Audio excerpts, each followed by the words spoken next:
asxaabteeda qaaliga soo dhawaada oo walaalkiin Aaron Yuusuf sida u jeedaan waa qayb ka mid ah casharada caloosha 10 step ee u fiican casharada caloosha la sameeyo waayo waxaan u talagalay dhalinyarada kuwa guryaha joogo fiidoogan hadda guriga joogto adoo ku anfici doona hadda dagsatid casharkan hadda maaluub sameeysid isbedel ayaad dareemi doontaa insha Allah iyo dhalinyarada jiimka dhigata labadaba waa isticmaali karaan fiidoogan si ay calooshooda isbedel ugu sameeyaan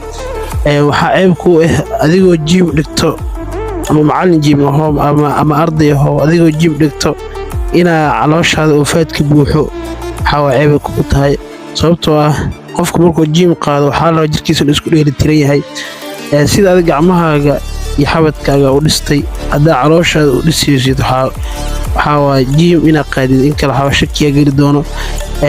mid kale dhalinyarada waxay xoog saaraan gacmaha iyo xabadka si oo macnaha qof fiiskalkiisa hore u muuqdo laakiin calooshin waxa waa faadka saaran yahay marka waxa la jirkaaga inuu isku dheelitiran yahay oo labada dhinac waxa waa iska dhistid si jirkaadu isku miisaanaado oo ku xoonaado waxaana dhalinyarada ku dhiirigelinaya inay waxa waa calooshooda xoog saaraan quruxda ninka jirkan calooshiisa waa quruxdaada daardiina soo baxdo waa in calooshaada ku dadaashid si ku jarmi lahayd waxaan ka codsanayaa ina page-keena Facebook follow soo dhaadid sidoo kale YouTube-keena subscribe soo saartid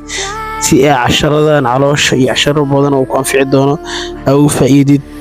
fadlan dhiirigelintiin waa muhiim YouTube-kayga soo booqda 200 xir anaga dhiman insha Allah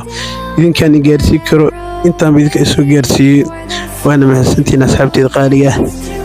qaybta labaadna soo geli doona insha Allah tan qaybta koowaad waaye waana 10 exercise qaybta labaad soo dhigi doona 10 kale insha Allah si ay ku dhaafin marka page-ka follow gareyso YouTube-kana subscribe soo saaro waan mahadsantiin asxaabteeda mar kale soo dhawaada